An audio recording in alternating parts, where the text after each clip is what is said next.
Hi, everyone, and welcome to MomoTalks, your exclusive podcast for expert insights from key players in the direct selling industry. I'm your host, Anabelle Gilliam. Hi, everyone, and welcome to MomoTalks. I'm your host, Anabelle Gilliam, and today I'm here with LaRane Jensen, who is the Director of Compliance for LifeVantage. Rayne, thank you so much for joining us today. Thanks for having me. So I just wanted to jump right in and hear a little bit about your background and your career. Sure. So I didn't start out in the legal world. I was going to be a special education teacher, and I was working in a legal office and loved being in the office. And I kind of shifted gears to staying in that field. And so I worked in private practice with criminal defense attorneys before finding direct selling. And then I transitioned into direct selling and have been here ever since. So I've been in the legal world for like 20 something years, my whole life. Wow. Cool. Yeah. So tell us a little bit about what your current job entails. What does a typical day look like for you? So a typical day here at LifeVantage for me is it's kind of balanced between managing my team and some of just the everyday whirlwind things that we have going on. One of our big things that we do is processing. So just maintenance type things that happen with your companies, right? Where it's like, somebody needs to change a name or they're trying to edit something in their account. We kind of work in tandem. My team does with the consultant support team. And so the customer service team, if you will. And so we do a lot of processing, if there's an issue with the account, if there's a fraudulent situation, payment issues, things like that. A lot of those are filtered through our team. So we spend a lot of time talking about those. And then the other part that we spend is trying to educate the field on the things that they're able to say or not say, and working with internal partners here, our teams, the marketing and sales team on how we can best support our field in their business. And so meetings, any given day, we do Zoom calls on a pretty regular basis with our leaders, and just trying to figure out how we can help expand and support really and educate and help them feel like we're an ally to them versus police, right? I think compliance teams are considered the police or the no department, right? And so we've been really working hard to partner with our field so that they want to come to us as a compliance team to support them in what they are working towards, and letting them know we're on their team and we're here to support and to help them grow too, that their success is our success. Absolutely. Yeah. So it's a pretty customer facing, field facing position, very communication heavy, sounds like. Yes, definitely. Great. Great. So what are some goals for your department's future? So one of our biggest goals right now is how can we be more in front of the field and help support them? Meaning, how can we help coach them through what it is that they're looking to do with their business, whether that is they're looking to grow it with more people, right? Or they're looking to understand the product more, or how to share their story. And so one of the things that we're working hard on as a team and as a company is how to just give more really useful, maybe bite-sized piece tools and resources to our field, whether that's a sales tool or a compliance tool or a marketing tool. How can we do that collaboratively as a company to help support our distributors? We are really focused right now on that new distributor. I'm sure we're not alone in the fact that new distributors are often the distributors that, one, you're trying to retain them, right? You're trying to retain them within your business and within your company, but they're also kind of fresh and green and not really sure of all of the different things they need to know and do, and it's overwhelming. And so we've been working really hard on the consultant in the first 90 days. When you first come on to onboard, how can we help you do that in a way that helps you feel supported, that gives you the right resources, that they're easy to digest, they're easy to find, they're easy to use, they make sense. So that's been a big initiative that we've had here at the company, is really supporting our newer distributors, because that helps obviously your more seasoned distributors. Right. Yeah. And I feel like, your background of having an interest in education could probably be really just like a good trait to have in that position. Oh, for sure. I think that one of the things that I bring to the table here at LifeVantage is I am very education focused. Right. That are the more you know, the more tools you have, the easier it is to authentically share information in a compliant way, actually. So if you know all the whys and know-hows and things like that, it allows you to share more information in a compliant way, and that benefits the field. And then they're not scared to say things. Right. They feel more comfortable in sharing who they are.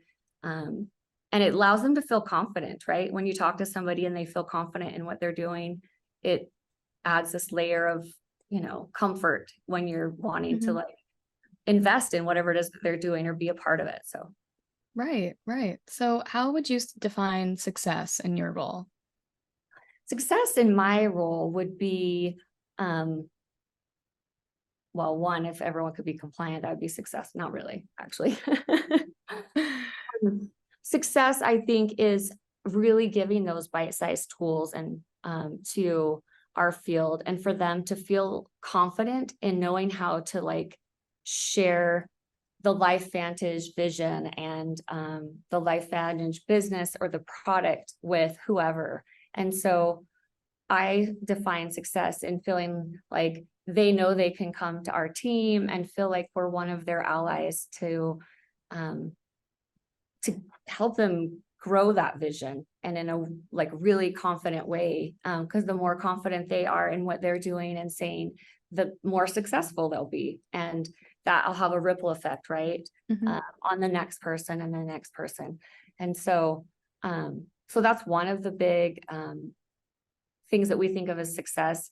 I also think of success with just my own little team and helping them grow and learn just helping them grow into the people that they are. I mean, I have a great team, and we work really hard to have different little avenues that we all work on, and trying to help them grow into their next step and help educate them, helping educate the company as a whole, and then receiving education from other team members on our vision. And so I think we're doing a really good job here at LifeVantage at really trying to unify our voice as a company when we share.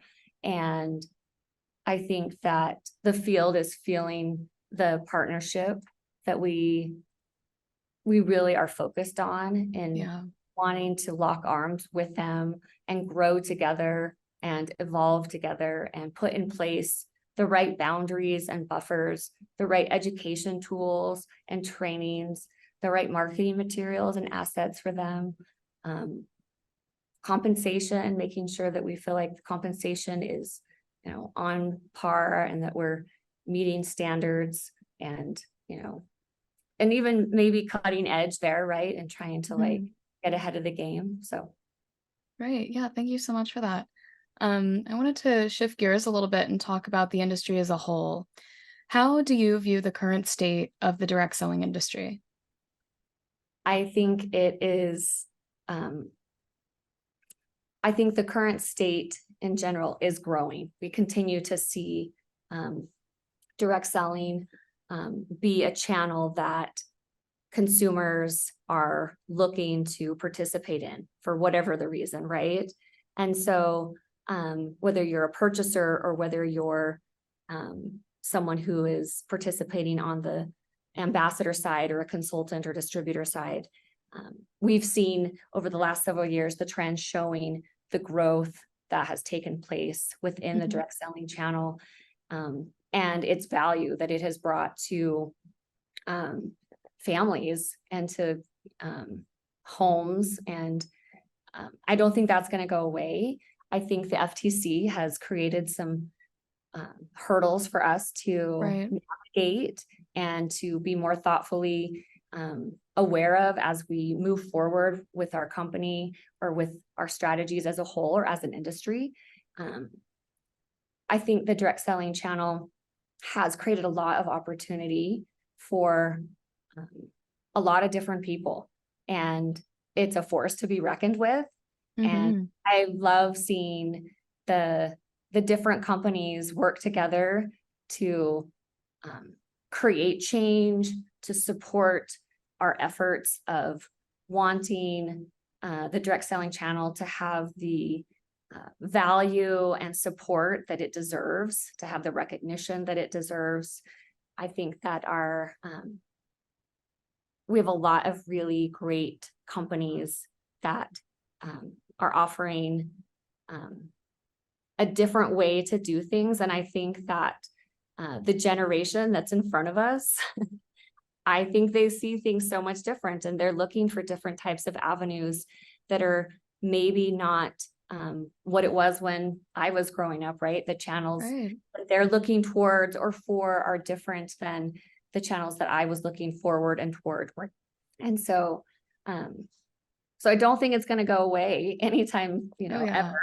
I think it's only going to evolve. And I think our goal is to how do we evolve with the generation that's in front of us. I think it's important for us as a direct selling channel and industry to continue to work together to put our best foot forward to create change and to have influence over some of the rules that are being made or suggested, and to help protect what is there. There's a lot of good that the direct selling channel has provided to our economy and to families. And I think that is something that we need to protect. Absolutely. Really well said. Kind of on that same tip, what do you see as some challenges and issues that are facing the channel right now? I think one of the, biggest challenges always wanting to make sure that your field, I think as, that your field has what they need. I think that is a big challenge, is making sure that you're meeting the need of the field, because things are moving so fast. We live in such a digital world now. And so shifting how you operate your sales force is shifted, right? Because we're so technology based nowadays. We have AI, and people are creating content through AI and have access to things that maybe they've never had access to before because of our digital world. And so it allows us to reach more people, but it also allows there to be so much more out there so much quicker, and trying to just stay on top of that, specifically as a compliance team, of trying to stay on top of your field and making sure that you can capture their need, but also things that put your company or the product or brand at risk, right? I don't think those things will ever go away. And I think with digital avenues being so well,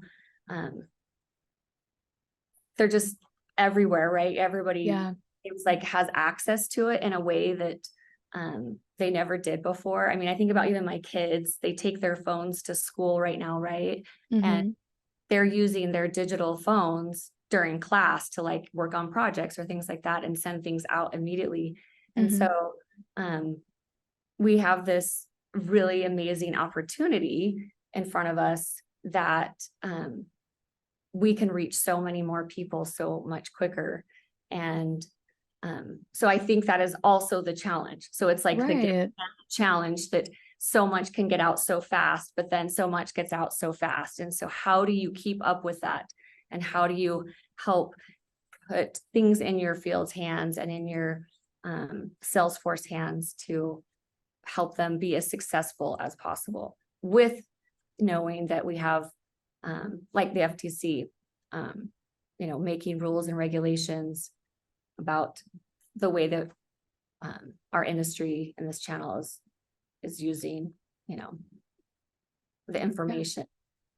Yeah, absolutely. I really like the example you used about about, school kids and their phones, because you have the world that is school and family and your friends, and then you have this whole other digital world that's just so expansive. And it's just the same in the direct selling industry, it's just about to, and it already has just completely blown open the world of, e-commerce and direct selling and just the world in general. So yeah, it's definitely a challenge and, an opportunity, like you said. Yes. Yeah. The way that we get to connect is amazing. It doesn't take away from in-person connection, right? But we have so much available to us. Right. Right. Our direct selling field is no different. Yeah. I wanted to ask one more question about what aspects of compliance are most important to you? The most important aspects of compliance to me personally, and I would say to our team, is wanting to feel like what we're doing actually impacts the field. Like, we really do want our field to feel our support. We want them to see us as someone who is right there alongside them, helping them grow and to become the next, top, whatever it is that they're looking to become, right? And that we're there, right, to support them. And so I really hope and am working towards with our team on trying to put those things into place, those little bite-sized pieces. One of the things our team's working on right now is we're creating some like bite-sized piece tools that we can give to our field that they can use in different ways, and trying to break it down so that it doesn't feel so overwhelming to them.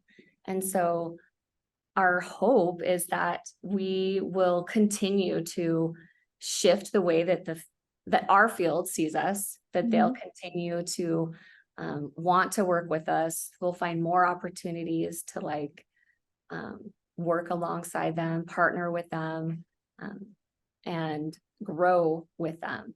And so. Right. All about collaboration. Yes. We spend a lot of time listening. Our team spends a lot of time listening and trying to get a gauge on what feels important to our field, because that's what feels important to us. Because if we're not doing and putting into place ways that or tools or assets that are important to them, then they're not going to use them. We're not going to make any change or difference or have any influence. And simply just coming out and saying no because it's the law or it's the regulation or this is what the standard is, doesn't actually make change, doesn't make it better, definitely doesn't create a better culture for your field or your teams, right? And it just, so that is something that we're really heavily focused on, and is how we can positively make that influence in the field's everyday business from a compliance standpoint. Right. Yeah. Well, thank you. Thank you so much for sharing your thoughts with us today. It was really a pleasure. Yeah, you bet. And that's all we've got for you today. Thanks for listening to MomoTalks, and don't forget to keep up to date with Momentum Factor by logging on to momofactor.com, and be on the lookout for our next MomoTalks episode wherever you listen to podcasts. Until next time, this is Anabelle signing off.